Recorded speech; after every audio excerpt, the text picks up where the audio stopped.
Es de David Opazo Zambelli, el papel de la diplomacia pública japonesa en la creación de un régimen emocional en América Latina. Así que David, adelante, tienes la palabra.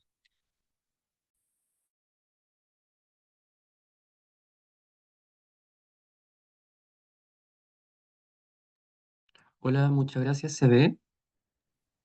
Sí, estamos viendo tu presentación. Muchas gracias. Bueno, primero que todo, agradecido de la oportunidad, digamos. Me gustaría ver si se ve bien o tengo que... Ahí no, ahí Puedes se ve poner mejor. en modo presentación. Ay, perfecto. Ahora ya la vemos en Ok. pantalla completa, David. Muchas gracias. Perfecto. Muchas gracias. Bueno, el agradecimiento. Mi tema se titula El régimen emocional de la diplomacia pública japonesa en América Latina entre 1990 y 2017, pero básicamente es... digamos, está en curso porque se trata de un proyecto de investigación para un futuro doctorado que pienso cursar. Bueno, rápidamente, el tema en sí es examinar cómo Japón, mediante su diplomacia pública, entre 1990 y 2017, contribuyó a construir un régimen emocional en América Latina. En lugar de enfocarse solo en lo económico o lo político, como la modernidad, digamos, analiza las estrategias discursivas, simbólicas del Estado que proyectaron una imagen de pacifismo y confiabilidad cultural en países como Chile y Brasil, aunque la verdad es que yo lo trato más de forma general, ¿no? Con mayor énfasis durante la década de los 2010, como vamos a poder ver en algunas pocas fuentes que tengo. La investigación articula la noción de régimen emocional, expuesta por Reddy principalmente, con teorías algunas sobre diplomacia pública y soft power, como las desarrolladas por Iwakuchi, Otmaskin y Ahmed. Entonces, bueno, mi objetivo principal es analizar cómo Japón utilizó su diplomacia pública para construir un régimen emocional en América Latina.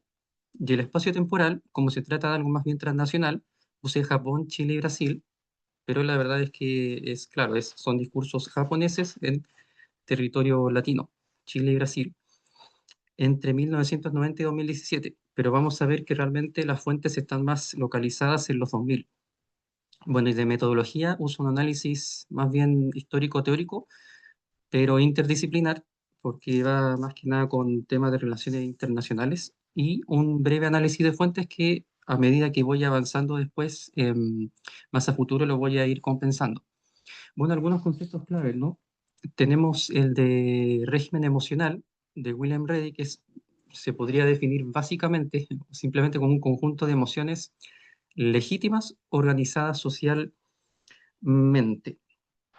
En este sentido, es súper importante entender que lo que hace Reddy es ir más allá de, por ejemplo, la noción de emocionología que tenían Peter y Carol Stearns anteriormente, que lo veían como un conjunto de normas y códigos que moldeaban la sociedad, pero les faltaba, digamos, esa contextualización histórica. Entonces, lo que hace Reddy es de alguna manera dar un contexto a este régimen, a este estándar emocional.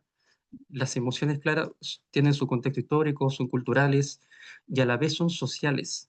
Es súper importante, o sea, no solamente que la persona sienta las emociones, sino también hay una emisión externa que influye en ese comportamiento emocional.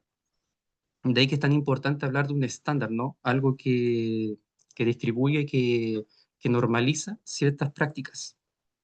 También tenemos el concepto de diplomacia pública, que la verdad es que hay demasiado del mismo, pero también se puede resumir como la comunicación de un Estado, gobierno específico hacia audiencias de tipo extranjero, con el fin de influir en la percepción del mismo, aunque los autores que están involucrados no necesariamente son estatales.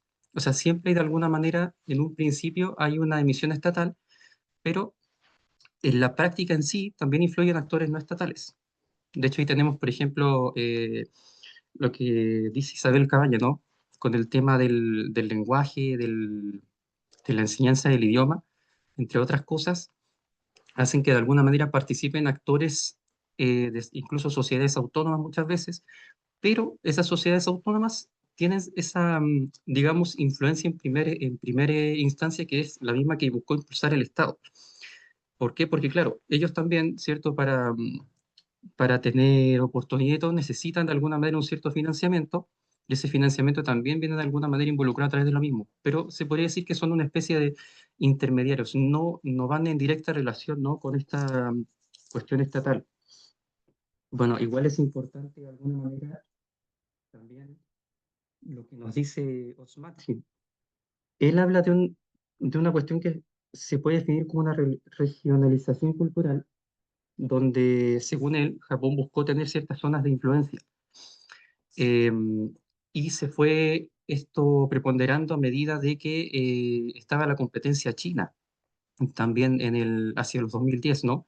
De ahí vamos a ver que Japón empezó, por ejemplo, en el caso de Brasil, a referirse más a la comunidad Nikkei, ¿no? Como para dar de alguna manera jugar con este aspecto de identidad. Y también el aspecto democrático. A la vez que China iba ascendiendo, ¿cierto?, como cierto poder económico, también Japón fue dando algunos discursos hacia la democracia, como para diferenciarse justamente también de China. Y la verdad es que esto de la democracia vamos a ir viendo que es un tema que se tiende a repetir constantemente, incluso desde mucho antes, desde los años 90, post-Guerra Fría. Y también hay una contextualización ahí que tiene que ver, digamos. Y a la vez hay una cierta relación con los países latinoamericanos, que en países latinoamericanos, muchos cierto, algunos salían de la dictadura. Entonces hay como hay una mezcla, ¿no?, importante de analizar no solamente este trabajo, sino que en general. Bueno, también tenemos el concepto de soft power como la capacidad de atraer mediante cultura, valores e instituciones.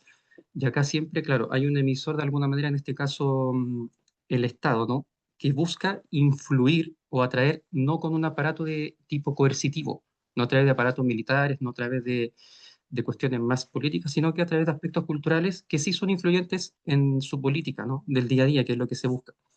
Y Affective Economies como circulación, que lo dice Sarah Ahmed, como circulación y distribución de afectos a través de un proceso social, material y discursivo, que produce efectos en cuerpos sociales y en sus relaciones. Entonces ahí como podemos digamos, seguir con esto de que las emociones son sociales, se permean en los cuerpos y no vienen con digamos, una emisión directa que se repita al pie de la letra.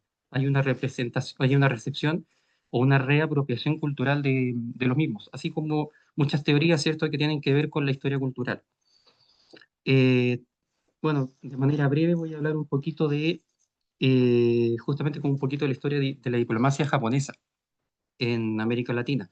Brevemente, entre 1945, ¿cierto?, posguerra, hasta 1990, que justamente posguerra hasta finalización de la Guerra Fría, Japón adopta una política exterior pacifista, centrada en la reconstrucción del desarrollo económico.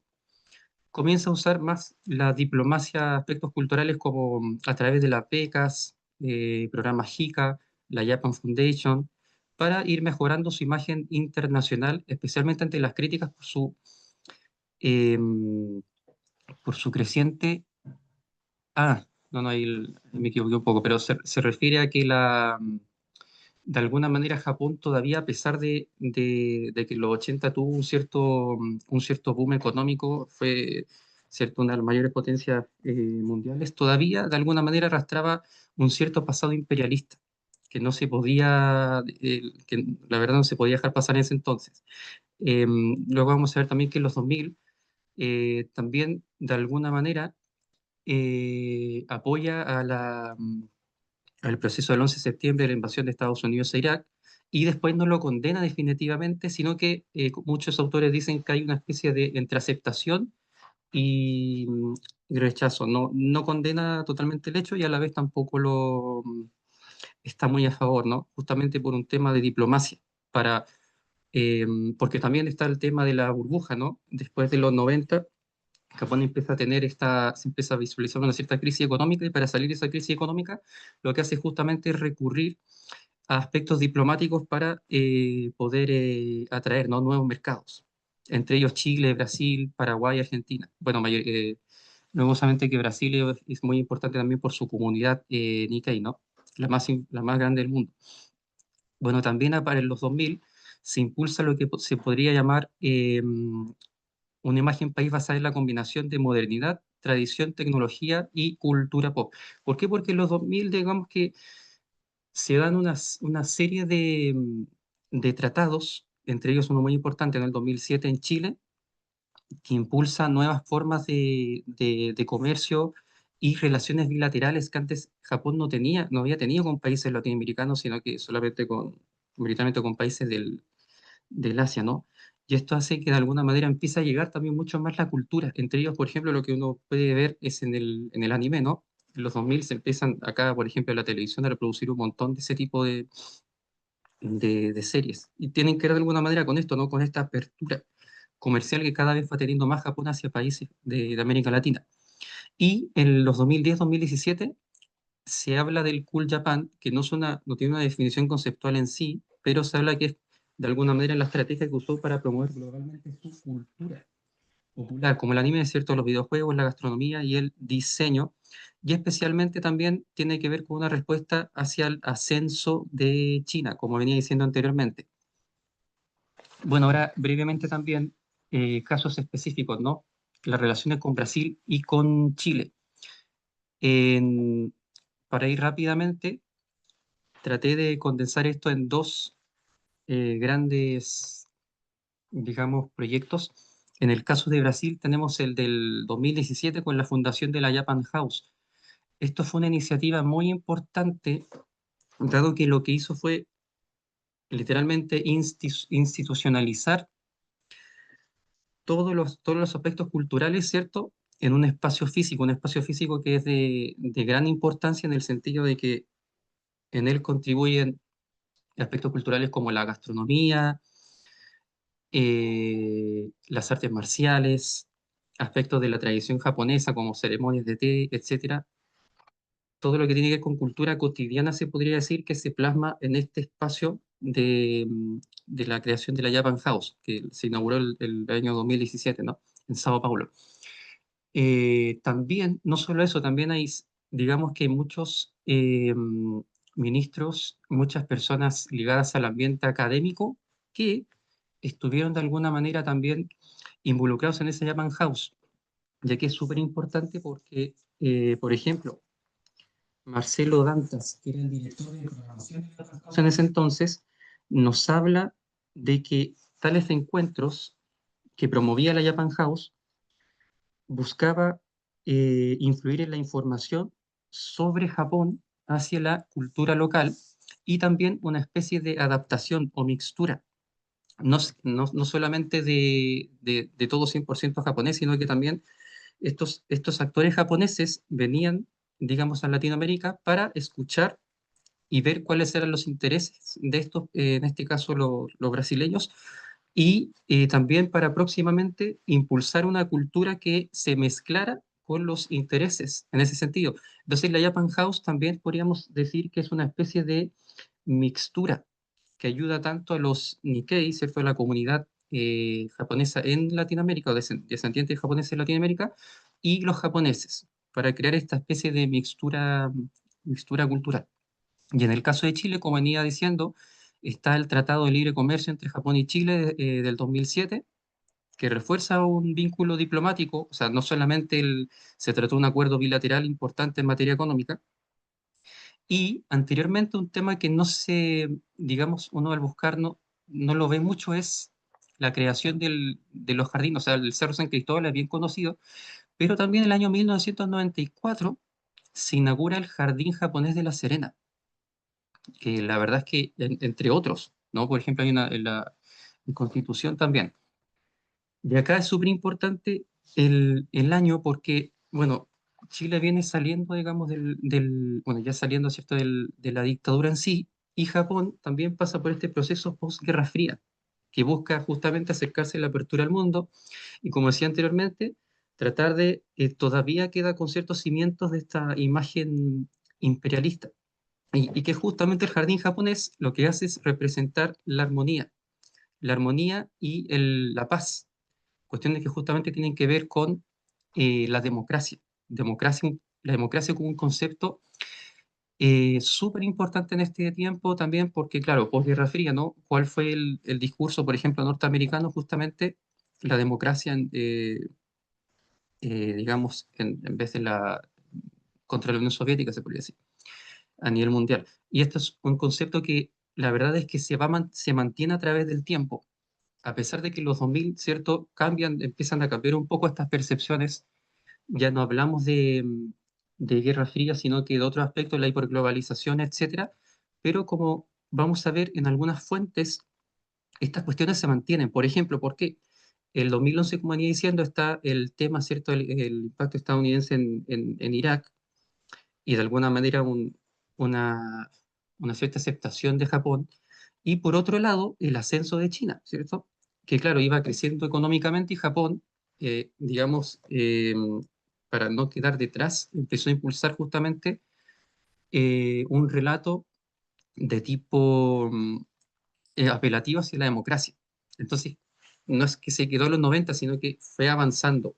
Incluso ahora que se podría decir que las herramientas justamente de soft power son más potentes David, y disculpa, no va el toca ir aparato. cerrando, por favor. ¿Ah? Tocaría que fueras concluyendo. Ya pasaste los 15 minutos. Te escribí en el chat, pero creo que no viste. Perdón. Bueno, gracias por el aviso. Bueno, Disculpa, disculpa. perdón.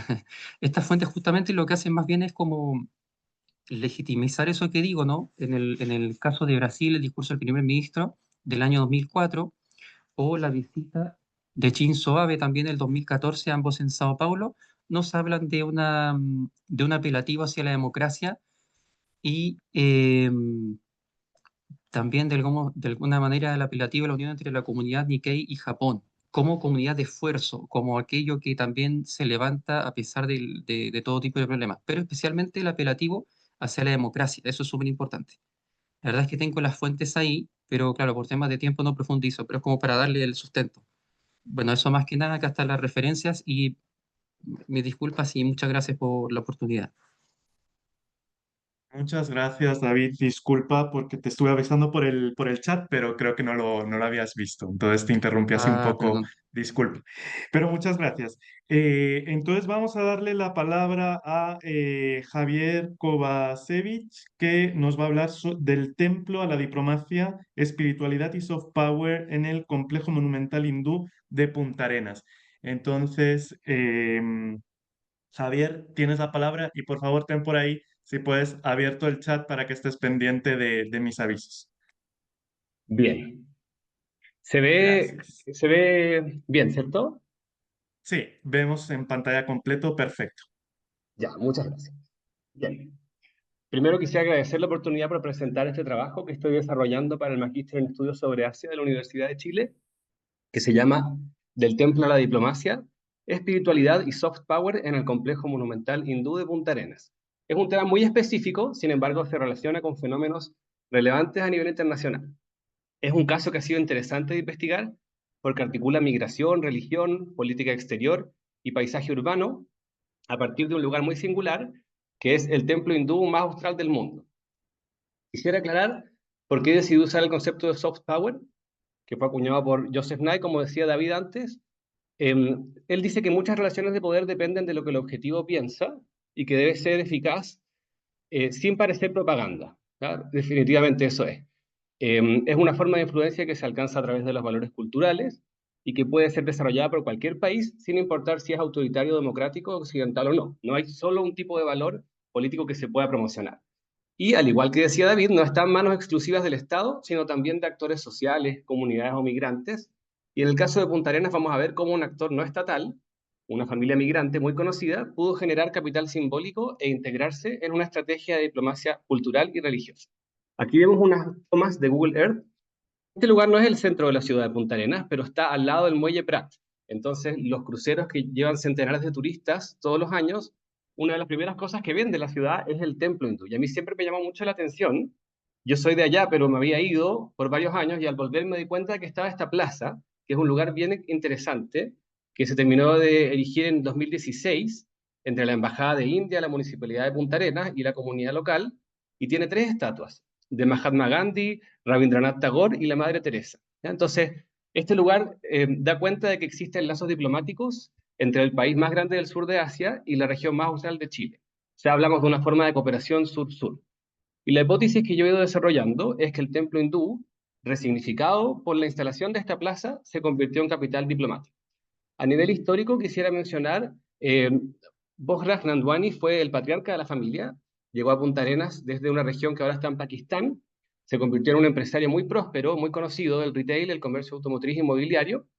Después sus hijos y nietos heredaron este negocio familiar, y en 2002 la Fundación Nandwani, una organización filantrópica que dirige esta familia y que promueve la cooperación directa entre Punta Arenas y la India, inauguró este templo. Lo concibió como un regalo espiritual, ¿ya? Sunil dice en una entrevista a Canal 13, Sunil es el nieto del patriarca, que no rentabiliza, sino que lo hace para difundir su cultura. Es una inversión que realiza porque la familia siente la responsabilidad de difundir su cultura dentro de la comunidad. Aquí vemos imágenes de otras propiedades de la familia Nandwani, que como pueden ver tiene bastante capital económico. Una es este palacio que se llama Taj Mahal, que está en Las Condes, y el otro es el Palacio Hindustán, que son dos de los principales centros culturales indios de Santiago, que acogen actividades muy variadas, desde fiestas privadas a actividades de la embajada también, y tienen también biblioteca, tienen salones dedicados a distintas religiones, clases de baile de Bollywood, yoga, etc. Aquí puse también unas fotos donde podemos comparar el templo hindú de Iquique con el de Punta Arenas. El de Punta Arenas obviamente es mucho más vistoso, es dorado, está en la costanera y está asociado a una sola persona o a una sola familia, si se quiere. Entonces lo que yo me pregunto es, ¿qué narrativas presenta este espacio? ¿Qué espiritualidad promueve? ¿Y cómo se conecta con el soft power indio actual? Y en realidad lo más importante, que en un ratito voy a aclarar por qué me pregunto, es qué papel juega hoy este espacio en el paisaje urbano y simbólico de la ciudad, porque ocurrieron algunos fenómenos que les voy a contar. A grandes rasgos podemos decir que aquí queda claro que hay una intención de generar capital cultural, ¿no es cierto? Este templo poseía, ya no tanto, un componente congregacional, o sea, no es solo para reuniones privadas, sino que se hacían actividades de difusión abiertas a toda la comunidad todos los domingos, por ejemplo, el satsang, que son como clases espirituales, sesiones de meditación, y la espiritualidad que promueve es afín al hinduismo transnacional, ¿sí? Porque de alguna manera no solo expone deidades hinduistas, sino también iconografía católica, y se proyecta una imagen universal del hinduismo. En cambio, en la India en general el culto suele ser más doméstico, no necesariamente se busca algo tan público, ¿ya? Aquí vemos algunas fotos de esto que les comentaba, de la galería de imágenes que hay. Esto se puede relacionar con ideas de la filosofía perenne, que promueven que la espiritualidad es una sola, que la experiencia pura, contemplativa es una, y al margen de las diferencias culturales, ¿ya? Eh, Hay que aclarar en cuanto al hinduismo como concepto, que es una construcción del siglo XIX, ¿ya? Que también dependió en un comienzo de presuposiciones cristianas de los primeros orientalistas. Como dice Chakrabarti, tanto el renacimiento hindú como el pensamiento ilustrado, con ideas heredadas del colonialismo, trataron de armar una religión a partir de una amalgama de prácticas distintas y después secularizarlas para tener instituciones modernas, ¿ya? En este proceso, a fin de cuentas, se uniformó y se aglomeró las más variadas formas de devoción locales. En la imagen de una India ancestral, poseedora de una sabiduría comparable a la de Grecia o Roma, muy ligada a los brahmanes y propuesta como muy abierta y tolerante de todos los distintos credos. Brevemente muestro unas imágenes de estas sesiones de meditación que se hacían abiertas a la comunidad. Les cuento un poco que en el 2009 fue el embajador de India quien se acercó al alcalde de Punta Arenas para promover el levantamiento de esta plaza, en homenaje a estos personajes que les mencioné, que lucharon por la paz, la unidad de los pueblos, y finalmente se erigió en 2016. Se había propuesto en un principio a Jawaharlal Nehru, pero finalmente se puso a la Madre Teresa de Calcuta. Aquí vemos más imágenes de la plaza. Obviamente estas figuras son reconocidas globalmente, están ligadas al premio Nobel, ya sea porque lo recibieron o porque estuvieron nominados, y a través de esto se proyecta una imagen muy humanitaria, espiritual y ligada a lo que pudiéramos llamar una geocultura, porque promueven valores ampliamente aceptados en Occidente, se insertan dentro de los discursos del sistema mundo, como diría Wallerstein. Ahora, esto en el caso de India no parece tal vez tan extraño, pero si uno piensa, por ejemplo, que en un país lejano hubiera un lugar, un centro cultural o una iglesia que fuera propiedad privada y que el Estado pusiera fuera una estatua, por ejemplo, de Pablo Neruda o de Gabriela Mistral, cabría preguntarse cómo se muestran y cómo se leen esas figuras. O sea, ¿qué es lo que se destaca? ¿Solamente que ganaron el Nobel? ¿Qué representan? Siempre podría ser algo muy criticable, porque ninguna figura es neutra, y en las que tengo aquí en pantalla han sido ampliamente criticadas. La Madre Teresa, por distintos motivos, por promover el catolicismo, por ejemplo, dentro de la India, Tagore por ser demasiado suave en su espiritualidad, Gandhi también, el nacionalismo hindú, incluso ha celebrado a la persona que lo asesinó como un patriota. Entonces son personajes complejos. Aquí vemos imágenes de un evento que se desarrolló en esta plaza hace hartos años ya, y que culminó con una recepción dentro del templo. Eso es personal militar de la India, le rindieron homenaje a Gandhi, con pétalos de flores, meditaron. Acá hay personajes destacados de la región, algunos diplomáticos. Estas son imágenes de acá de Santiago para contrastar. También hay una plaza de la India que está frente a la clínica Indisa y que tiene estas tres figuras, Nehru, Tagore, perdón, y Gandhi, ¿ya? Pero no está la Madre Teresa. En todo caso, son estas las figuras que están en casi todos los centros que destacan a la India dentro de Santiago. Ese busto de Gandhi está en la escuela militar y esa estatua de Nehru está en el Palacio Industrial, que también es propiedad de los Nandwani. Entonces aquí vemos que la diplomacia cultural y religiosa se lleva a cabo mediante una combinación de diplomáticos oficiales y no oficiales. Esto se puede explicar por una capacidad limitada del servicio exterior indio, sobre todo en un país como Chile, donde la comunidad es bastante pequeña, son 3.000 personas o menos. Eh, También es probable que este enfoque sea deliberado. Ahí pongo a los autores de los que saqué estas ideas, porque para el Estado es mucho más barato hacer esto que tener un diplomático oficial, da mayor margen y ofrece la posibilidad de retractarse o distanciarse si es que se comete algún error.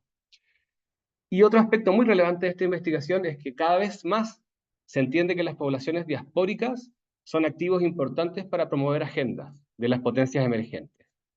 Entonces emergen formas transnacionales de gobernabilidad. La diáspora india es la que aporta mayores remesas en todo el mundo. Y también es interesante destacar el uso del concepto de diáspora, que tampoco es neutro, porque en realidad se configura cierto grupo como una diáspora, en general aquellas personas destacadas en el ámbito comercial, industrial o académico, y la mayoría de ellos hinduistas, ¿ya? Esto lo pueden ver si buscan un documental que se llama Indian Community in Chile, que es un perfil muy determinado de personas el que sale ligado a la embajada, aun cuando hay migrantes de otros tipos que vienen de la India, ¿ya? Y la diáspora, pudiéramos decir a grandes rasgos, es un grupo que mantiene rasgos étnicos y culturales del país de origen, una cierta nostalgia por el retorno también. Brevemente voy a referirme al neohinduismo y el hinduismo transnacional. Son conceptos que relacionan el hinduismo con la lógica, la racionalidad occidental, que incorporan una acción social y que sirven mucho para proyectar una India que es beneficiosa para todo el mundo, que es tolerante y que es abierta, ¿ya? El hinduismo transnacional es heredera del neohinduismo, se refiere a textos brahmánicos, los Vedas, la Bhagavad Gita, digo, con un mensaje apto para públicos globales. Un hito importante fue el establecimiento del Día Internacional del Yoga el 21 de junio, que tampoco es algo que sea ampliamente aceptado en India, porque obligan a todo el mundo a hacer yoga en los colegios, por ejemplo, incluso los musulmanes, que son 200 millones o más en la India. Es difícil referirse a estos temas de alguna manera sin mencionar este aspecto que tiene la India, que muestra el hinduismo como ligado estrechamente a la identidad nacional. Sunil Nandwani en una entrevista dice, por ejemplo, que el karma es una cuenta corriente, que hay que mantener un saldo positivo. ¿Ya? Este lenguaje es el que usa el hinduismo transnacional, mezcla devoción, modernidad, racionalidad. ¿Ya? Me paso rápidamente a mostrar qué es lo que la India quiere mostrar, como en su diplomacia cultural y religiosa, y es enfatizar principios hindúes suaves a nivel internacional, no dentro de la India, como la conciencia ambiental y la aceptación de la diversidad, y proyectar una India que es ancestral y benigna, además de democrática y llena de oportunidades. Un discurso que también se puede revisar, ¿no es cierto? Hay pruebas de que en la India no hay mucha tolerancia religiosa, que se discrimina a musulmanes y cristianos, pero esto es lo que se proyecta a nivel internacional. Y ha sido bastante efectivo. Comenzó con la época de la contracultura en los años 60, sin intervención estatal, pero ahora se ha ido tomando parte, se ha ido tratando activamente de usar este recurso para promover a la India, ¿ya? En una marca país. Muestra a la India como una fuerza benévola, repito, armónica, que promueve el empoderamiento de marginados, respeto por la naturaleza, y exploración del mundo interior a través de la espiritualidad y del exterior mediante el comercio, la tecnología, etc. Y ahora, para ir cerrando, hay una tercera fase en esta historia que hizo que yo dudara en un momento si desarrollar este tema o no, porque yo me había imaginado otra investigación, pero en verdad me di cuenta de que sigue siendo muy importante porque hay algo que tensiona la narrativa que presenté antes, que la familia Nanduani ha enfrentado muchas investigaciones por evasión de impuestos, que son ampliamente conocidas en la región de Magallanes. El templo está bastante hermético ahora, no se desarrollan actividades y varios familiares han dejado la ciudad. Sin embargo, la plaza y todo este complejo sigue estando ahí. Entonces, cabe preguntarse, y para eso pretendo desarrollar entrevistas o una etnografía visual, cómo se interpreta este espacio dentro de la ciudad. ¿Sigue siendo un espacio que tenga un cierto grosor simbólico o quedó abandonado? En conclusión, este complejo muestra cómo las diásporas pueden ser agentes de soft power e insertarse en narrativas diplomáticas transnacionales. También tiene límites. Esta privatización del soft power puede devenir incómoda o hacer que el espacio se torne irrelevante incluso. Esta diplomacia es cultural y al mismo tiempo religiosa, algo muy interesante. Eh, y así el templo y la plaza aparecen como inmersos en una red donde confluyen fe, estrategia y representación. Hay un acoplamiento estructural porque son capital cultural, pero la familia puede verlo como un espacio de devoción, la comunidad como un objeto exótico, como patrimonio. Son multidimensionales. Y por último, la plaza y el templo no encarnan valores espirituales solamente, sino una India que el Estado desea mostrar que es tolerante, moderno, y que la proyecta mediante la estética y el simbolismo. Muchas gracias. Ahí les dejo mi correo de contacto por si alguien quisiera tratar. Fui muy general, pero traté de presentar más o menos todas las temáticas. Muchas gracias, Javier.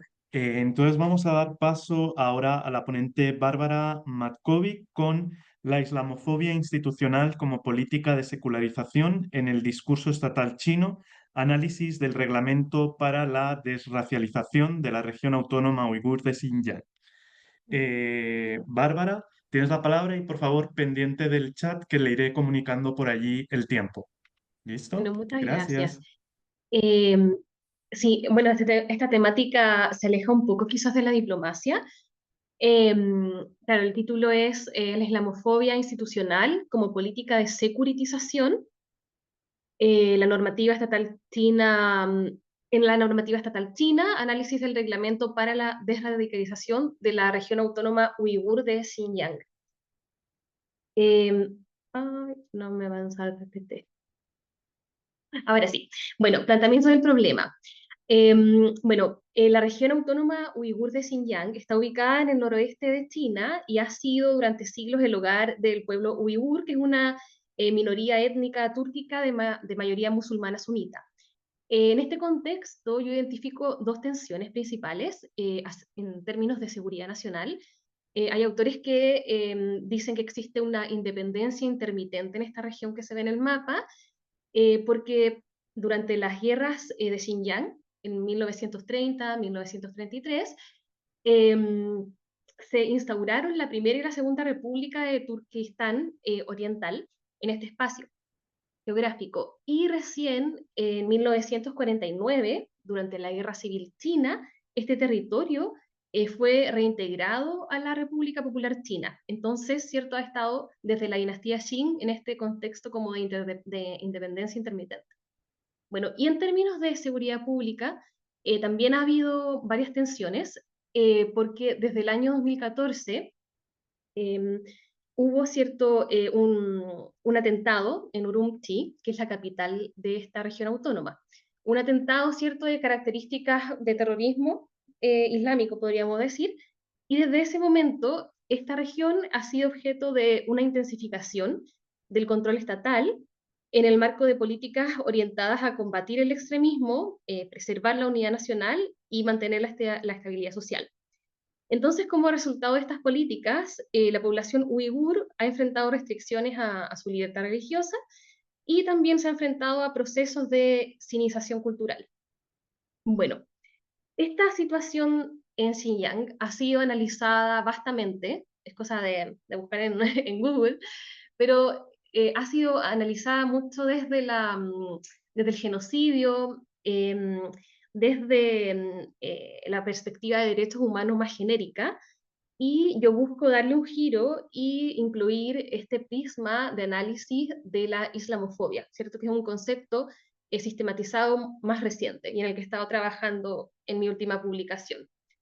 Entonces, en este contexto, el Estado chino ha elaborado una arquitectura normativa y discursiva que legitima la intervención sobre la vida religiosa islámica en esta región. Y uno de los documentos centrales de esta estrategia es el Reglamento para la Desradicalización de la región autónoma uigur de Xinjiang, que fue publicado en 2017. Bueno, este es el reglamento, ya tiene distintos nombres de acuerdo a cuando uno, ¿cierto?, cada vez que lo va traduciendo desde el chino. Y este texto establece una serie de prohibiciones y mecanismos de intervención estatal sobre las conductas religiosas categorizadas como radicales, entre comillas, tales como el uso del velo, el llevar la barba larga, la realización de matrimonios religiosos o la negativa de consumir medios de comunicación estatales chinos.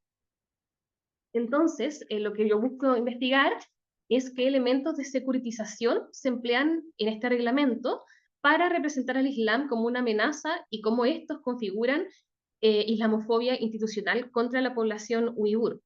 Entonces busco identificar elementos discursivos mediante los cuales el Islam es representado como amenaza a la estabilidad y la seguridad nacional en este documento, analizar cómo esta normativa puede ser catalogada dentro de la islamofobia institucional y establecer un vínculo entre la islamofobia institucional y la teoría de la securitización. Entonces, claro, mi hipótesis es que la articulación normativa presente en este reglamento configura un proceso de securitización del Islam uigur, y esto se vincula con formas de islamofobia institucionalizada desde el ámbito estatal. Bueno, entonces, mi marco teórico tiene dos principales elementos de análisis. Por una parte está la islamofobia y por otra parte la securitización. Bueno, la islamofobia es una sistematización conceptual que surge el año 2020 con el briefing paper del profesor Imran Awan, que estaba mencionado acá. Y este texto, ¿cierto?, que es el briefing paper A Working Definition of Islamophobia, está inspirado, por supuesto, en la declaración sobre la eliminación de todas las formas de intolerancia y discriminación fundadas en la religión o las convicciones de Naciones Unidas.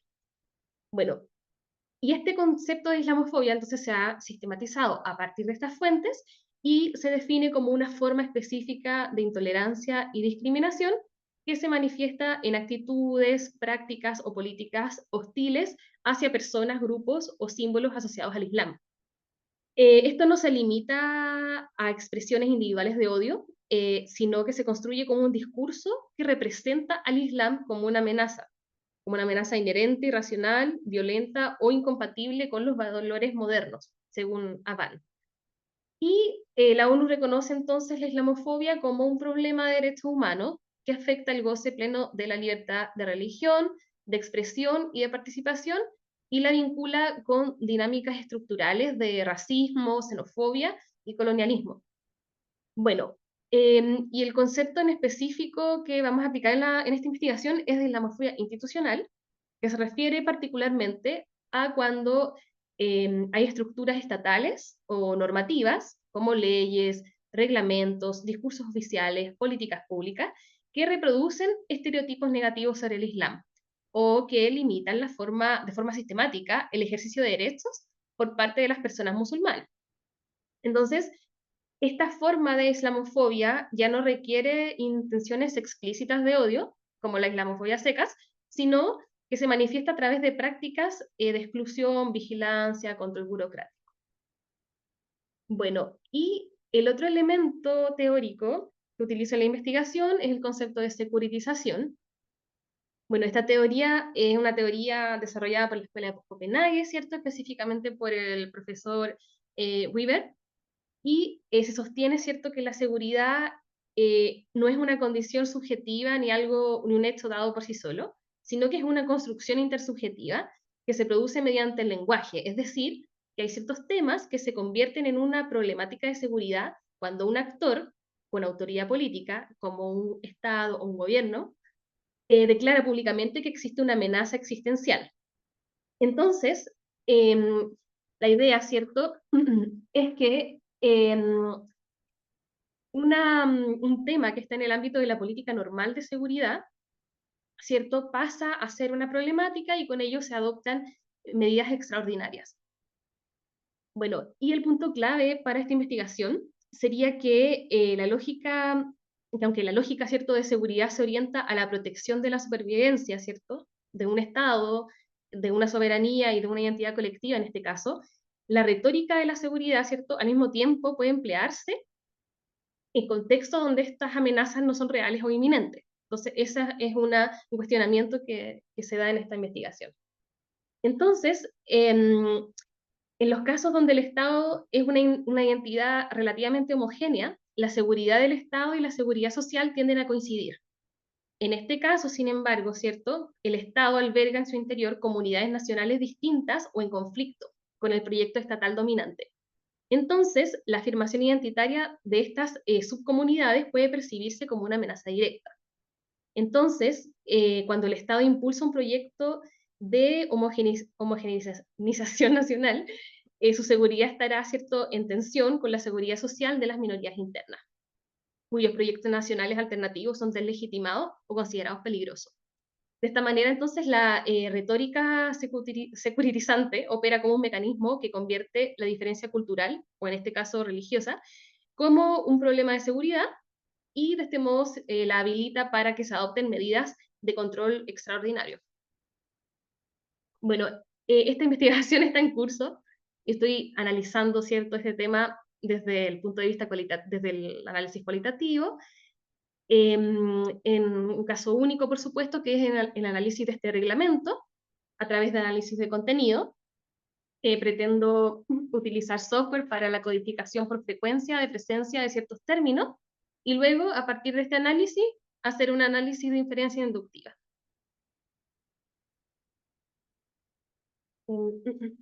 No avanza la presentación. Ahora sí. Bueno, a lo largo de esta investigación, bueno, me he encontrado con hartos límites. Creo que el tema es bastante intrincado, hay poco acceso a la información. Si bien yo estoy analizando el documento que tiene más acceso, igual hay limitantes. Y una de ellas es, por ejemplo, que durante a medida que uno revisa este reglamento, no se menciona precisamente el término Islam, ¿ya? Hay una definición amplia y vaga de extremismo. Entonces, este reglamento define como extremismo las expresiones o conductas que tienen que ver con la expresión religiosa musulmana. Entonces, a partir de ahí, como uno puede hacer la inferencia de que esto se refiere a Islam, pero no lo menciona. Y respecto a los hallazgos preliminares, se puede observar, ¿cierto?, a través de artículos escogidos al azar, como se puede ver en este momento, que hay efectivamente ciertos artículos que coinciden con prácticas islamofóbicas, como la prohibición del uso de signos religiosos visibles, como la criminalización de prácticas culturales o religiosas comunes, ¿cierto? También la obligación generalizada, ¿cierto?, de denunciar conductas sospechosas de prácticas religiosas, o como la intervención estatal en actividades religiosas y culturales. Entonces, por el momento, he tenido estos pequeños hallazgos, pero todavía no he desarrollado la investigación en su totalidad como para dar mayores conclusiones. Bueno, esta investigación, como digo, está en curso. Dejo el link de una publicación que realicé junto a unos colegas donde hablamos del tema de islamofobia. Es una de las pocas publicaciones en español sobre esta temática. Y muchas gracias. Perfecto, muchas gracias, Bárbara. Vamos entonces con nuestros últimos ponentes de esta mesa, que son Gabriel Emilio Hermosilla Astorga y Elías Fabián Hermosilla Astorga, con análisis del avance de las relaciones internacionales, políticas y económicas bilaterales entre Chile y Japón, una historia de amistad, reconocimiento y construcción de una identidad internacional transpacífica. Así que, Gabriel y Elías, adelante, tenéis la palabra. Muchas gracias. Bueno, primero que nada, aclarar que mi compañero Elías está por salir del trabajo en 2 minutos más o menos, entonces se unirá para su parte de la presentación, eso tengo entendido hasta el momento. Primero que nada, también agradecer, obviamente, por el espacio, siempre se agradecen estas instancias. También, obviamente, felicitar a Bárbara, a Javier y también a lo que hemos hasta ahora expuesto en estas presentaciones, no que está de más. Bueno, como dije anteriormente, nuestro tema se trata sobre analizar principalmente estas relaciones bilaterales entre Chile y Japón que se han tenido principalmente para comprender una idea principal que vendría a ser cómo se genera esta historia entre nuestro país y en este caso Japón y cómo se ha ido también estructurando durante fines del siglo XX, inicio del siglo XXI, con diferentes presidentes, con diferentes instancias. Entonces, con eso quisiéramos comenzar ya ahora con la presentación principalmente. Bueno, nos presentamos ya, yo actualmente estudio el magíster en Historia en la PUCB, mi hermano también está en este momento acá haciendo sus cosas académicas, entonces para comenzar, primero que nada, nosotros dividimos el trabajo en 4 puntos principales, que la primera sería una suerte, por así decirlo, de contextualización, que habla más que nada de cómo se estructura esta identidad entre Chile y entre también Asia específicamente como un continente y después cómo eso se traspasa hacia Japón específicamente. Colocamos el año 1994 porque es cuando se firma el tratado conocido como, en este caso, APEC, que es el Foro de Cooperación Económica Asia-Pacífico. Después lo separamos entre dos partes principales que serían desde el 2015 hasta el 2020 y después del 2021 al 2025, principalmente para trabajar diferentes gobiernos, como son Sebastián Piñera, Michelle Bachelet y también actualmente Gabriel Boric, para entender diferentes cambios que se han dado en la forma en que estas perspectivas están realizando de una u otra manera. Ya, entonces con eso parto con mi primera parte, que sería hablar sobre cómo se fue formando esta identidad primero que nada, y para eso entonces nos vamos con la idea principal. Bueno, aquí hay una fotografía entre Sebastián Piñera Echenique y Shinzo Abe, el ex ministro de Relaciones Internacionales de Japón en ese momento, que ya después vamos a explicar quién va a ser el nuevo hoy en día. Principalmente la investigación en esta parte la quisimos trabajar en diferentes puntos. Primero que nada, cómo es que Chile se ve inscrito en el mundo de Asia, principalmente en el siglo XX, y acá tenemos, por ejemplo, al historiador César Ross, quien menciona que en un periodo de tiempo de casi 60 años, 62 incluso, Chile ha suscrito 112 instrumentos jurídicos internacionales y también políticos y económicos con diferentes países, no solamente de Asia-Pacífico, sino que también con naciones emergentes de Oceanía. Es decir, Chile ha intentado empezar a hacer de una u otra forma una serie de relaciones internacionales importantes con estos continentes para poder amplificar sus formas de llevar la política de una u otra manera. Claro que ha ido bajando, subiendo, pero eso ya se ve con el paso del tiempo, por supuesto. Ahora, como mencioné anteriormente, uno de los puntos claves, y es el que marca nuestra investigación al principio, sería la incorporación de Chile a APEC, que viene a ser este foro de 21 países, entre los cuales está incluido Chile, para poder hacer acuerdos regionales que de una u otra manera aporten a lo que se entiende como una liberalización económica, si se quiere decir así, de un esquema que esté más así enfocado hacia una cobertura geográfica del mundo como tal, entendiendo que Chile también puede ser parte de ellos, pese a no compartir como tal una frontera natural, pero sí compartir como tal intereses principales que se van a ver más adelante, que son necesarios para una cooperación internacional que se tiene que dar en el marco obviamente legalizado de esta manera.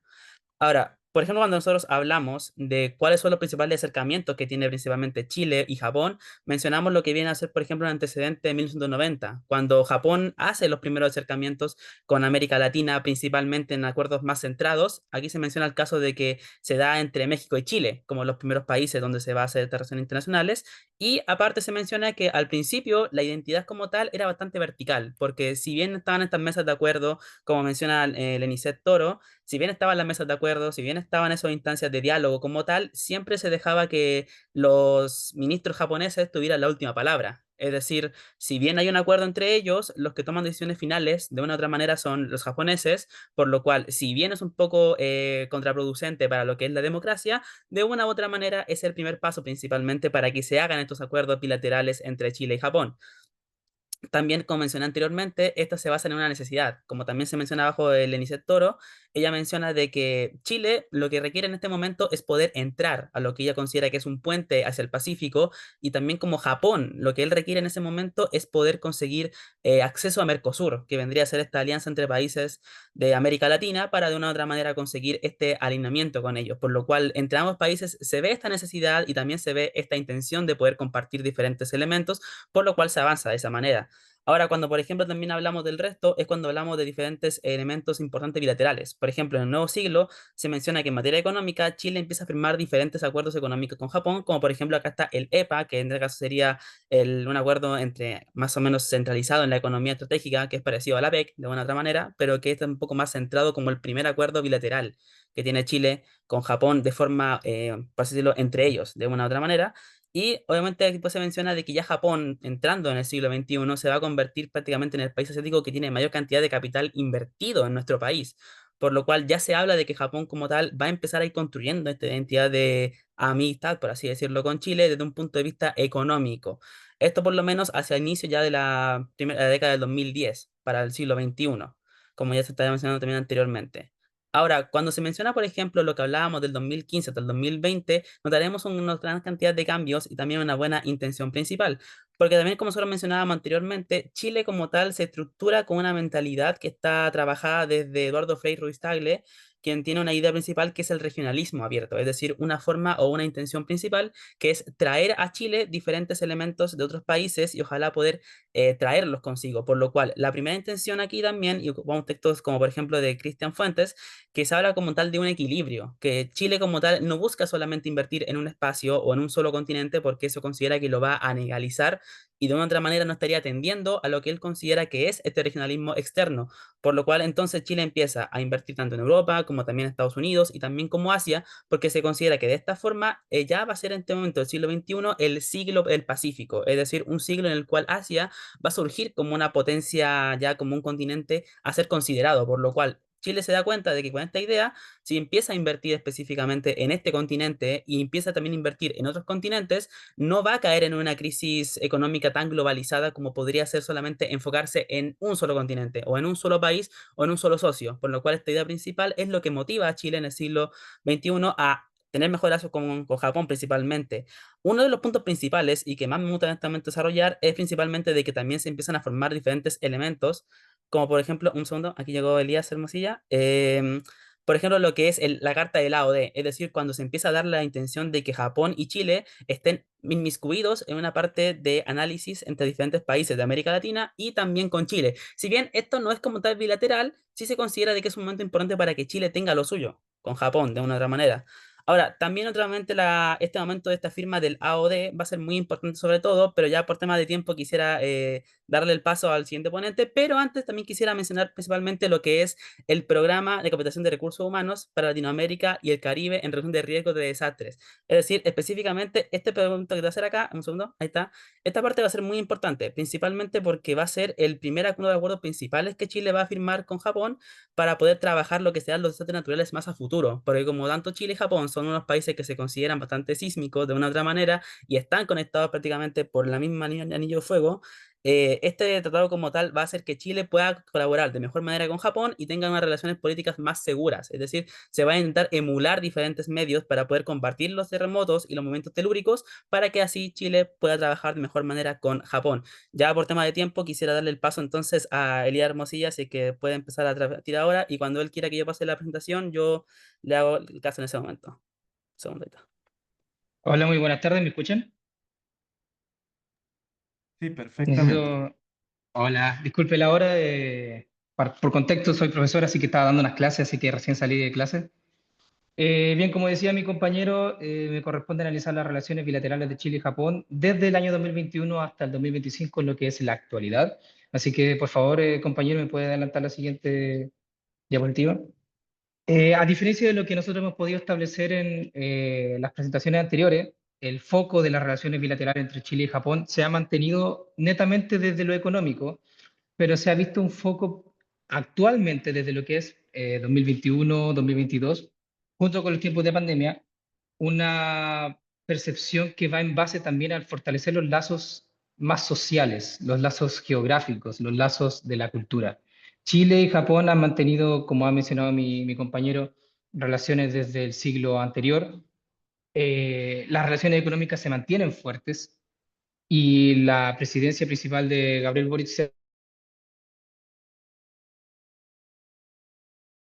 de estas relaciones. Tal y como dice la cita que tenemos aquí presente del presidente Gabriel Boric en su encuentro empresarial sobre el comercio e inversiones de Chile y Japón, establece que para nosotros como país el desarrollo económico solamente tiene sentido si lo vemos dentro de lo que es el bienestar para los pueblos. Por lo tanto, deja en claro que la postura presidencial y la postura nacional va en base a ensanchar estas relaciones. También hemos podido ver, compañero, ¿puede avanzar la siguiente diapositiva, por favor?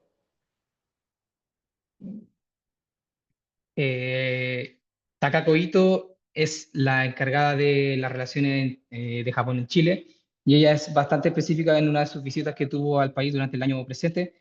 Ella se dio el trabajo de recorrer las 15 de las 16 regiones de nuestro país para poder ampliar lo que son las relaciones internacionales, no solamente económicas, sino que también culturales. Y establece, espero firmemente que junto con nuestros amigos chilenos sigamos desarrollando las relaciones Japón-Chile, que tienen un gran potencial para continuar este fortalecimiento y progresando en el futuro. Ella principalmente se dedicó a revisar el paso de lo que viene siendo la fraternidad entre nosotros, y estos lazos se vieron bastante fortalecidos en lo que fue la Expo en Osaka el 2025.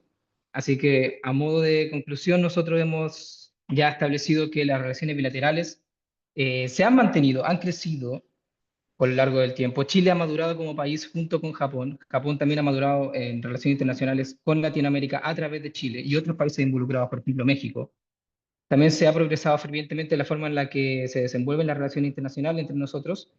Y en la actual presente y bien hacia la mira del futuro, eh, se espera que el plano económico siga siendo el foco principal, pero no dejar en segundo lado lo que vienen siendo los intereses socioculturales, la política y la cultura. Y eso se ha visto principalmente desde el 2020 en adelante. Por eso fue tan difícil buscar libros o compilaciones abiertas que hablen sobre eso. Casi toda la información que nosotros obtuvimos fueron de noticias, foros, etcétera, porque son cosas actuales, son situaciones muy actuales. Por lo tanto, ese es el foco y el reflejo de lo que son las relaciones actuales.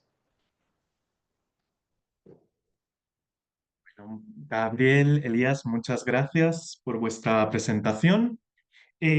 Con esta ponencia acabaríamos las presentaciones de la mesa. Entonces, David Opazo, Javier Kovabcevic, Bárbara Matkovic y Elías y Gabriel, muchas gracias por vuestra participación.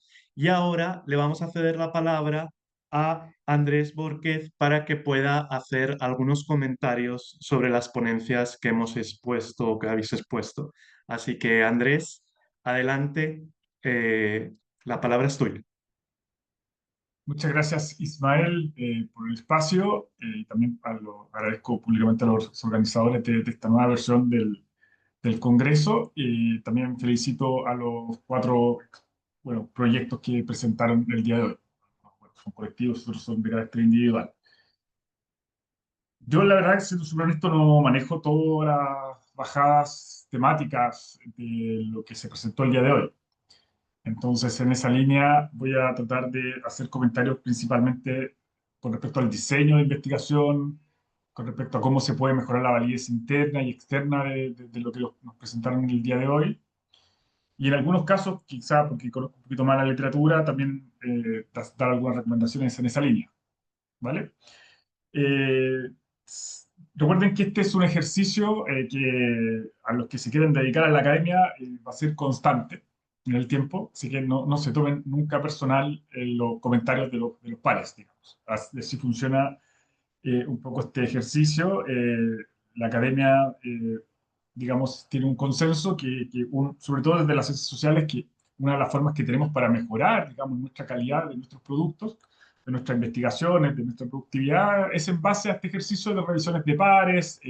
Algunas veces son revisores de pares ciegos, o sea, no les van a revelar la identidad de las personas que están evaluando. Y otras veces, como este tipo de ejercicios son más públicos y, digamos, el profesor está explícitamente entregando alguna retroalimentación. El punto detrás es que, claro, mis críticas o mis observaciones son principalmente constructivas, y ese es el espíritu que se busca en base a esto. Entonces, por favor, les pido en ese sentido tener bien claro cómo funciona, digamos, mi posición.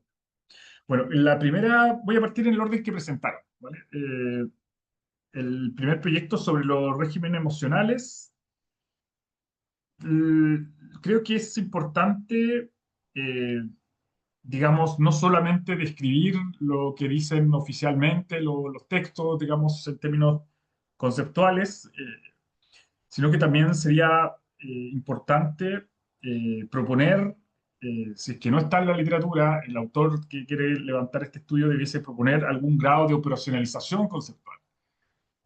Digamos, la abstracción conceptual es importante, pero en la medida que el autor o las referencias que utilicen les permitan, digamos, tener una personalización más concreta, nos va a permitir medirlo.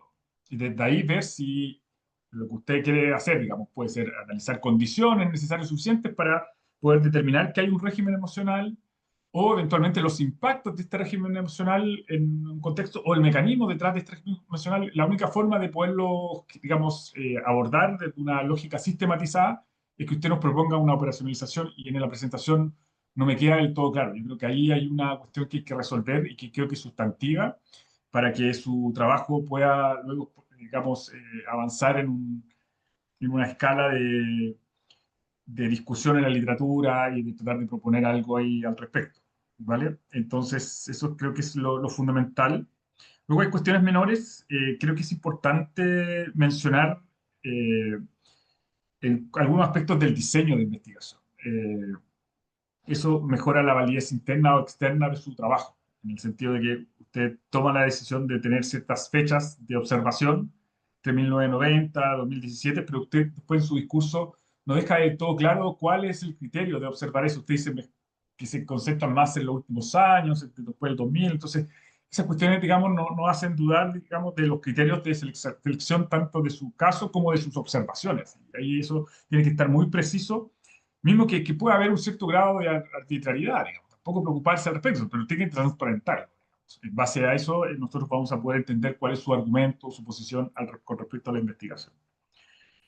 Lo otro que también creo que hay que ser, digamos, súper cuidadoso, es con, volviendo al tema del diseño, digamos, definir de antemano su metodología.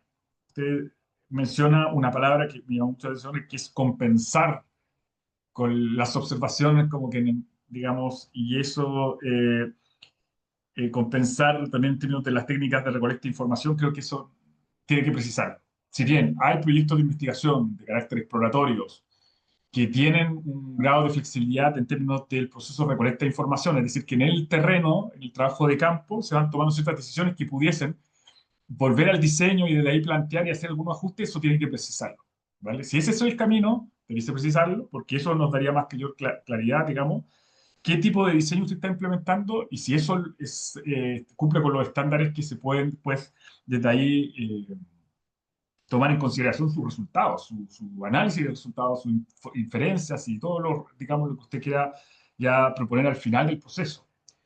Si, insisto en el punto, hay que tener cuidado con eso. Mi recomendación es que en la medida de que usted esté comenzando su investigación, o sea, qué tan independiente que esté haciendo un trabajo exploratorio, descriptivo, explicativo, me refiero a su experiencia con respecto al desarrollo investigador, digamos, y que está en un trabajo de consolidación de una línea de investigación y con ciertas metodologías, yo recomendaría ahí ser lo más prudente posible. Es decir, tener una metodología definida desde el principio del proceso de investigación, desde la propuesta en concreto. Y dejar lo menos posible para ajustes en el camino. Porque esos, digamos, son elementos que pueden ser cuestionados con respecto a la validez interna y externa de su proyecto y también con respecto al diseño y desde ahí definir, digamos, sus resultados. Yo ahí lo dejo a su criterio. No soy quien, digamos, para poder determinar eso, pero es una recomendación que uno suele hacer en este tipo de instancias, digamos. ¿Qué quiere decir? Que yo procuraría tener en el propuesta ya, digamos, que voy a hacer en la primera etapa este tipo de recolecta de información, después la voy a triangular con otros datos, o voy a hacer una cuestión secuencial, voy a partir con una técnica, después voy a complementarla con una segunda técnica, pero la hipótesis se mantiene desde el comienzo, la pregunta de investigación se mantiene en el comienzo, todo bien clarito, ¿vale? Y eso, digamos, yo insisto que le va a mejorar digamos, la posibilidad, digamos, que los pares consideren eso como una metodología válida para lo que usted quiera concluir después y ver si este concepto de régimen emocional se puede conectar con el concepto de diplomacia pública y se puede personalizar como usted lo está tratando de hacer, ¿vale? Pero, insisto, todo esto es bien constructivo y considerando que es un tema muy relevante. Incluso creo que es un asunto que hay que seguir trabajando y en buena hora, ¿vale? Bueno, voy a pasar a la segunda presentación, que es la de Javier, del Templo de la Diplomacia. Excelente nombre, ¿eh? Excelente nombre. Partiendo por el título ya llama la atención. Si yo tengo que evaluar el paper y veo eso, digo, oh, el Templo de la Diplomacia me llama mucho la atención. Así que es importante, ojo, que a veces el título tiene que ser persuasivo para poder captar la atención del evaluador o de las personas que quieren leer después su paper o descargarlo. Eso ya genera una reflexión. Eh, mis comentarios van. Voy a cerrar un poquito la pantalla. Salió un poco. Mis comentarios van principalmente en dos cuestiones. Primero, yo no sé si está siendo demasiado asertivo en estas alturas, digamos, y considerando que todavía está en un proceso de desarrollo el proyecto de investigación, trabajar el concepto del poder blando. Yo no lo veo tan claro, Javier, digamos. Creo que eso le va a generar más ruido en su trabajo que certitud para poder desde ahí convencer a los evaluadores pares o incluso su tesis de magíster, lo que usted quiera, digamos. Yo recomendaría concentrarse en el concepto de la diplomacia cultural desde la, digamos, desde la mirada de la subcategoría de una diplomacia cultural no tradicional, digamos, o no oficial.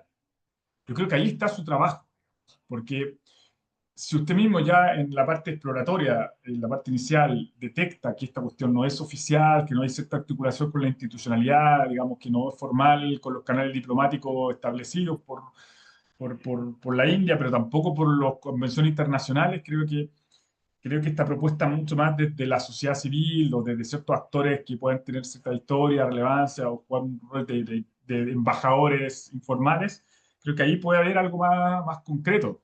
Me da la impresión de que yo no veo que hay un poder blando propiamente tal como está planteado en la teoría, salvo que usted me proponga una forma de leer la cuestión del poder blando desde la manera informal, desde la manera no tradicional, que no son los actores dominantes de la diplomacia, los tradicionales que emergen este tipo de dinámicas. Yo creo que lo puede plantear, pero yo no lo veo tan claro.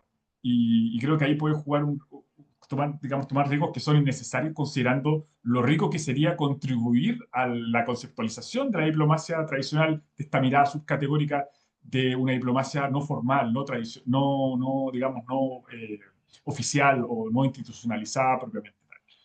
Yo diría que ahí hay que desarrollar esa idea y creo que este caso puede ser un caso crucial. Imagínense, estamos hablando de la India con una conexión, una zona regional, una región específica en Chile, y que con el tiempo esto ha ido agarrando vuelo y la institucionalidad y otros actores políticos están tomados en consideración esto. Yo creo que ahí hay una cuestión que yo no le llevaría a un poder blando propiamente tal, pero sí lo llevaría a una lógica de cómo esta diplomacia no tradicional emerge y conecta con los ámbitos más institucionalizados y tradicionales. Yo creo que ahí hay una cuestión interesante de desarrollar y esta es su tesis. Yo creo que esto se puede ir de tesis, como se diría. ¿Entiende? Usted podría ir inclusive jugar un poco más teórico. Bueno, lo otro que también creo que es importante, desde el comienzo, Javier, considerando que estamos en instancia de un congreso, dejar muy claro también su diseño metodológico. Yo creo que yo lo puedo inferir, digamos. Yo veo las fotos, veo que usted está haciendo contacto de campo, digamos, trabajo etnográfico, yo puedo ver que está conversando con la gente, digamos, pero déjelo dejar mejor de manera explícita. Mi diseño es un estudio exploratorio, quiero trabajar esta teoría o esta conceptualización aplicada a este caso, y desde ahí mi proceso de recolecta de información se basa en 2 o 3 etapas en paralelo, en simultáneo. Voy a hacer un trabajo de campo con observación, desde ahí voy a tomar fotografías que las voy a utilizar para ilustrar ciertos elementos, puede ser entrevista a profundidad, en base a eso voy a, digamos, abordar la significancia de esto y ver cómo también se construyó este proceso. Y voy a también considerar información documentaria oficial de la India y de su política de exterior de India en América Latina y en particular en Chile para ver si hay una conexión institucional o no. Y eso, en base a eso, también le permitiría ir en esta tesis que usted podría eventualmente levantar de una diplomacia no tradicional, oficial, y que se conecta con la institucionalidad, pero con un efecto, digamos.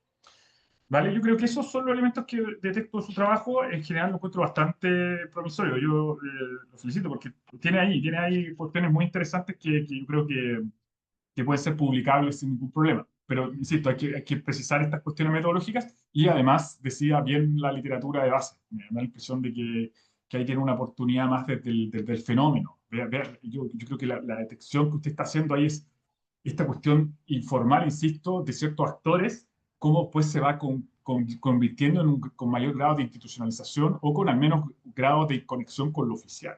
Eso lo encuentro súper interesante.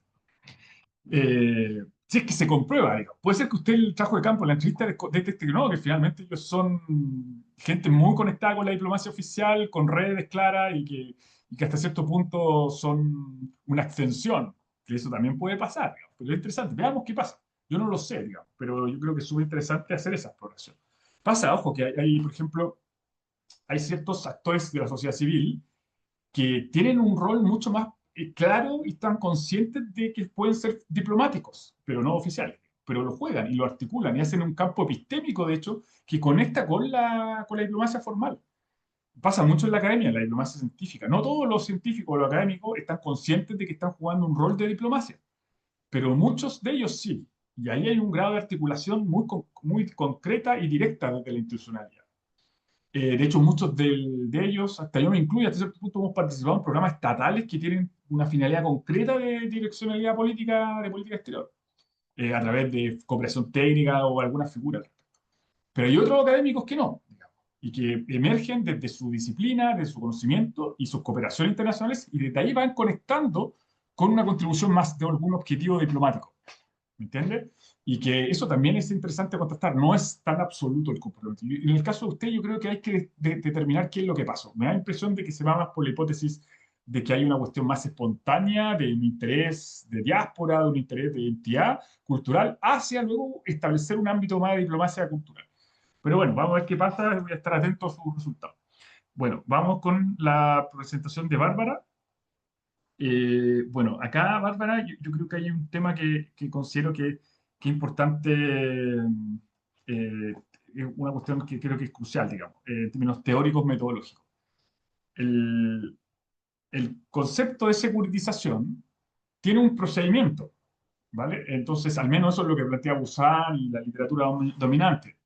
Si usted lo quiere plantear de otra manera, tiene que dejarlo bien explícito, pero eso yo voy a partir de la base conceptual teórica. Y ese proceso es finalmente una especie de flujo donde plantea que hay cierta detección de una potencial amenaza, digamos en esos términos, y que esa potencial amenaza es abordada por campos epistémicos o actores de la sociedad civil o actores eventualmente con un grado que tienen un grado de interacción con la política pública. Pero no necesariamente son los actores oficiales que tienen el poder o la política pública. Y esa comunidad epistémica o esos actores algunos tienen agenda y otros no tienen agenda. Agenda me refiero que pueden estar financiados por un think tank o alguna cuestión digamos, de un organismo internacional o una organización no gubernamental, etc. Y otros no, digamos. Y que cuando detectan esta amenaza lo que hacen es pasar por un proceso de sociabilización que tratan de ahí a través de cuartos adjuntos, a través de ciertas, digamos, columnas en los diarios, a través de... Los mecanismos son variados, digamos, depende del caso, lo que usted quiera. Pero el punto está en que a través de ciertos mecanismos lo que buscan es insertar esta potencial amenaza dentro de un encuadramiento más concreto para que los tomadores de decisión, ya sea el Parlamento, ya sea el Poder Ejecutivo, el Poder Judicial, lo incorporen como una amenaza de seguridad nacional. Y desde ahí se generen reglas, leyes, procesos, implicaciones burocráticas, etc. Y usted me está diciendo todo al revés, pues, digamos. Usted lo que me está diciendo es que desde el reglamento, que es su observación, digamos, su documento principal, está analizando la securitización. Entonces, como yo no sé de dónde va a salir esto, de dónde va a ir este camino, porque usted me está haciéndolo al revés, me lo está planteando inductivamente, me está planteando que el reglamento es el punto inicial para un proceso de securitización que conlleva una incorporación conceptual de islamofobia institucional. Entonces, yo creo que esa es una cuestión que usted tiene que revisar, porque si no, se lo van a bajar, digamos. O sea, en una revista de pares probablemente se lo van a cuestionar. Yo recomiendo ahí, como para subsanar eso, revisar, por ejemplo, la implementación de una metodología más conectada con esta idea del rastreo de proceso, el process tracing.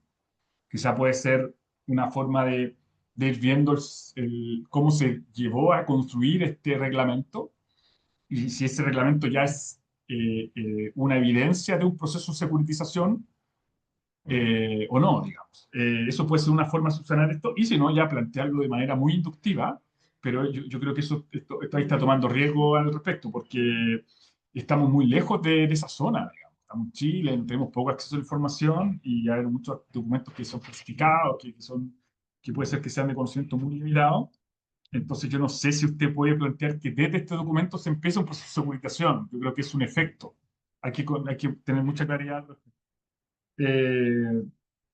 Bueno, y en base a eso va a haber decisiones metodológicas en torno a si va a ser un rastreo de proceso y si va a seguir utilizando el securitización, pero en qué contexto va a tener que decidirlo ahí usted al respecto. Lo otro que también creo que hay, que ya, independiente de lo que tome la decisión, todo lo que mencioné anterior, independiente de eso, digamos, hay cuestiones que sí o sí yo le recomendaría hacer en su investigación, eh, y que pueden, digamos, subsanar la limitación de estar lejos, digamos, de tener pocos documentos disponibles y que usted tenga que basarse en documentos oficiales. Una de las cuestiones que siempre se cuestionan, digamos, en los proyectos de investigación es hasta qué punto, digamos, es pertinente hacer conclusiones o sacar inferencias de documentos oficiales. Eh, entonces, porque ya tienen una carga, digamos, que está elaborada por los tomadores de decisión, por ciertos asesores, ciertos encuadramientos. Entonces, tiene un peso fuerte, digamos, significativo digamos, en lo que uno quiere analizar con respecto en este caso, lo que usted que está observando.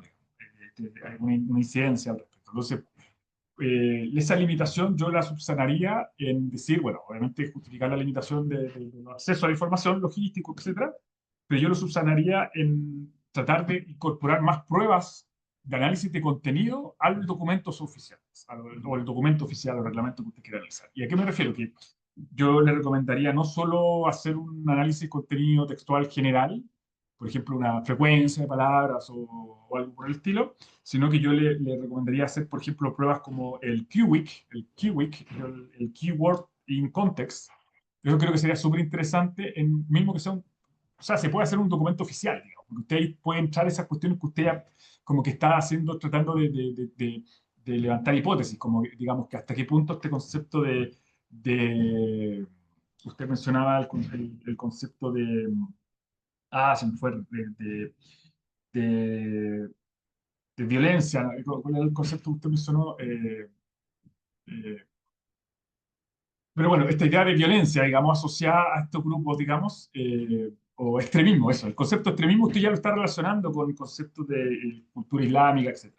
Entonces, eso usted lo puede realmente como comprobar, el mismo que sea un documento oficial, a través, por ejemplo, del KeyWick, hacer esa prueba. O la otra prueba que le podría ayudar eventualmente a probar ese tipo de cuestiones son con el análisis de intensidad. También dentro de las técnicas de análisis de contenido, la prueba de intensidad. Vean qué verbos acompañan a las palabras, por ejemplo, digamos,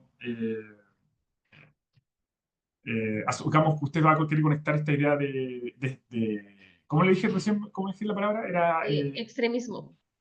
extremismo, claro. Si usted, por ejemplo, en una misma oración encuentra extremismo conectado con cultura islámica o con cualquier derivación, vea el verbo que lo acompaña. ¿Qué intensidad tiene ese verbo? Si es algo muy intensivo, muy afirmativo, o es más condicional, o con verbos más reflexivos, etc. Ese tipo de jugadas, digamos, le podrían dar más certitud de su ejercicio. Lo mismo yo le recomendaría hacer la prueba del análisis de sentimiento, si es positivo, negativo o neutro, con respecto a los conceptos claves que usted quiere analizar dentro de este documento oficial. Si usted está haciendo esta idea de concurrencia entre extremismo y islamismo, extremismo y cultura islámica, etc., digamos, desde ahí, desde ese análisis de concurrencia, usted puede hacer un análisis de sentimiento y ver si es positivo, negativo o neutro, ¿vale? Esas pruebas creo que son fundamentales para que usted pueda hacer hablar este documento oficial y que así haga sentido leer este documento oficial. Y ahí uno pone en tensión la oficialidad, digamos, porque eso no está tan planificado. No es que las personas que escriben un documento oficial se fijan en eso, pero ahí uno puede extraer, digamos, la posición. Es importante en esa misma línea que usted pueda hacer un campo léxico y un campo semántico en el análisis de su texto, digamos. No, si usted no lo tiene bien claro en diseño metodológico, yo creo que va a ser difícil que le puedan validar su trabajo. Entonces, tiene que definir cuáles son el campo léxico del concepto extremismo y cuál es el campo léxico del concepto del islamismo o cultura, digamos, pueblo original, o sea, alguna bajada que usted esté identificando estas subconceptos o categorías que están dentro del documento que usted quiere analizar y definirlo bien claro. El campo léxico son 3, 4 palabras, sinónimos, digamos. Y el campo semántico son 3, 4 temas que están vinculados con el concepto principal. ¿Vale? Yo le recomendaría eso. En la medida que usted haga todas esas pruebas, más estos campos léxicos semánticos, va a mejorar su validez interna de su proyecto de investigación. Y por el otro lado, tiene que mejorar la validez externa de su proyecto de investigación, definiendo bien si realmente aplica o no la securitización dentro de lo que usted quiere comprobar. ¿Vale? Bueno, vamos por el trabajo de Elías y el colega, digamos. Creo que no alcanza, está el PPT, solamente mencionaban a Elías. Entonces, como son todos autores, no alcancé, el otro llegó después. Gabriel. Pues, ya, Gabriel, vale. Elías y Gabriel. Vale. Bueno, acá, esto también es un tema muy relevante. Creo que hay que seguir sistematizando el análisis de la política exterior chilena con respecto al Asia-Pacífico, en particular con Japón, que es nuestro socio histórico. Nosotros estamos trabajando con Japón desde hace más de 100 años. Entonces, siempre es un desafío abordar la relación más histórica que tenemos en el Asia-Pacífico. Y por lo mismo, yo creo que mi principal observación o sugerencia es también metodológica. Creo que hay que definir criterios mínimos de sistematización de la información. Yo intuitivamente infiero que ustedes tienen una organización en base a los periodos presidenciales de los últimos años, digamos. Pero eso hay que dejarlo más claro. Vamos a analizar continuidades y cambios de la política chilena hacia el Japón desde el vuelta a la democracia, desde la última década, y busquen un hito, al menos en la relación bilateral, que les permita de ahí situarse, en un campo de análisis, digamos, ¿me entiendes? Entonces, pero tienen que definirlo. Si no lo definen, es como muy amplio y demasiado descriptivo.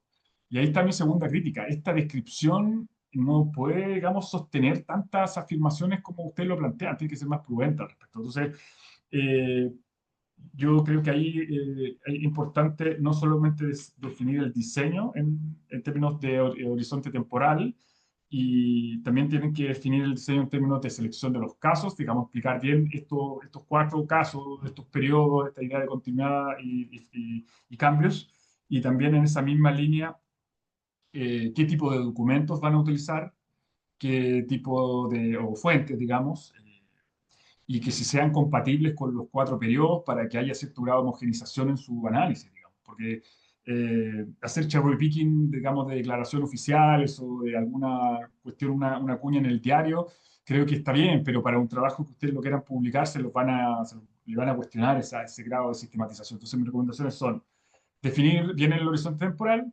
definir bien los casos que van a seleccionar dentro de ese horizonte temporal, los criterios asociados, usen Guerrin, usen Mahoney, como textos de base o Sidward para poder justificar esas decisiones.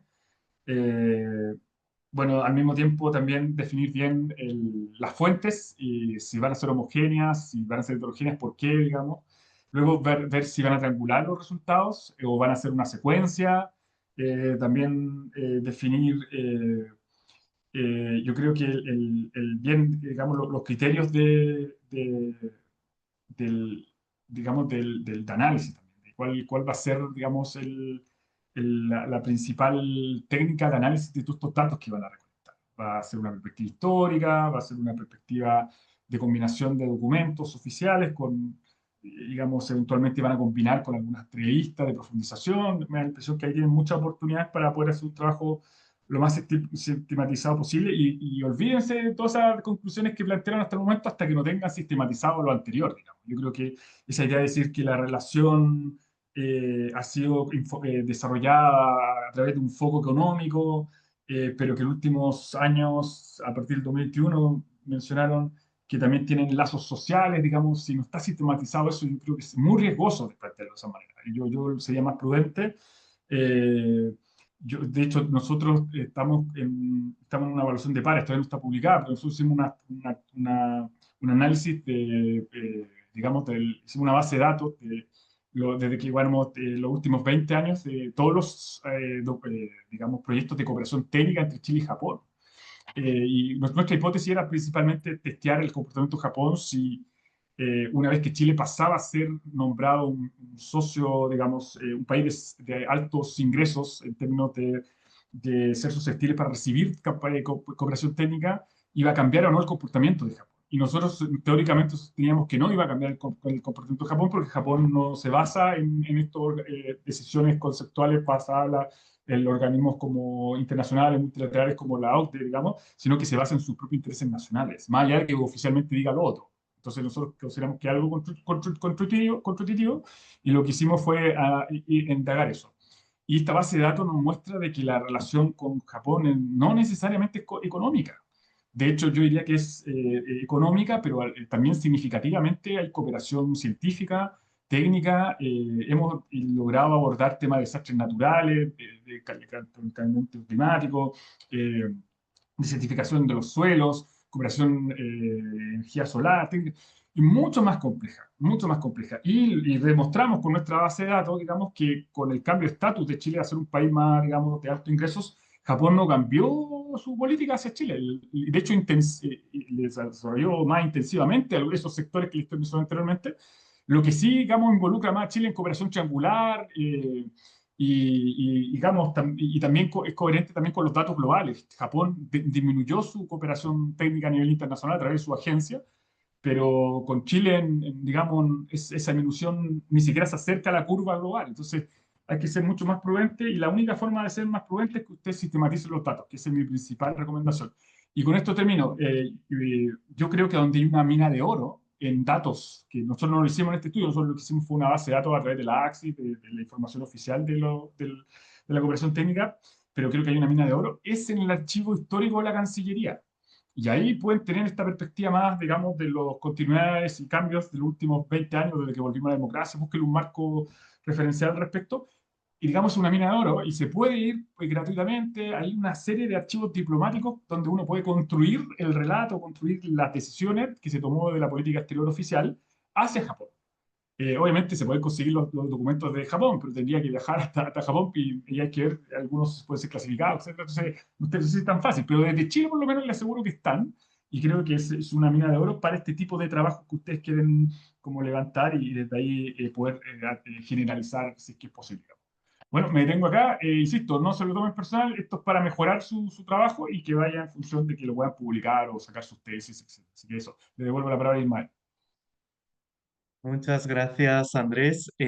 Bueno, daría muy rápidamente un turno final de palabra a los ponentes por si quieren hacer una reflexión final, responder algo, pero sí pido, por favor, mucha brevedad porque ya nos hemos excedido del tiempo planeado y no quiero ni robarle tiempo al comentarista ni a vosotros, que ya debemos ir para almorzar además. Entonces, David, no sé si quieres hacer algún comentario final, reflexión final.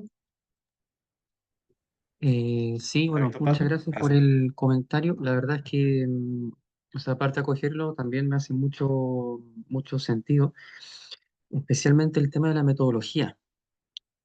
Es que claro, o sea, ahora me hace mucho más sentido porque yo creo que en este sentido es preferible o irse, por ejemplo, en mi caso, quizás más por el lado un análisis histórico de emociones y de ahí irme por el tema de la diplomacia o también al revés, pero claro, yo creo que mi rol está en que hago una mixtura y al final describo, pero no está ese sustento. O también hablar un periodo más específico, quizás se hubiese acotado mucho más, me hubiese dado más tiempo para haber podido resolver justamente eso, el tema metodológico y no irme por tantas vertientes distintas.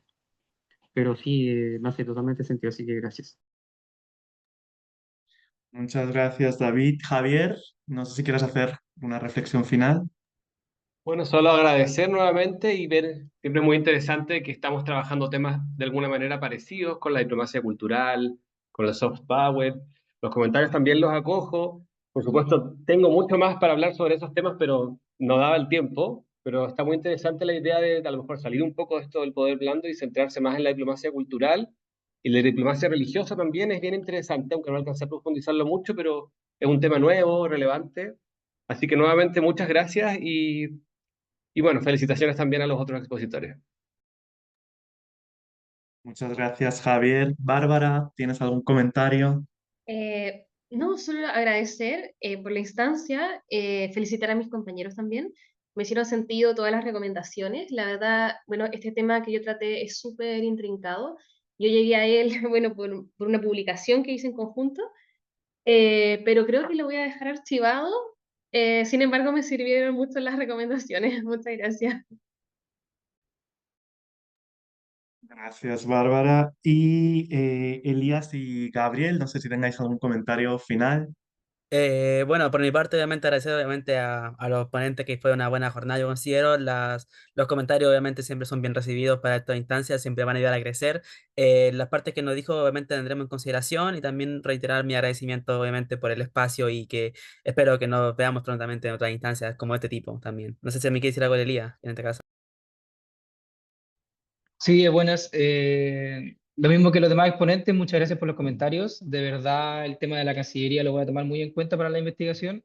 Se agradecen instancias como esta para profundizar, para poder profundizar lo que son los estudios académicos. Así que de verdad, muy agradecido de la oportunidad y también de los temas de los demás exponentes.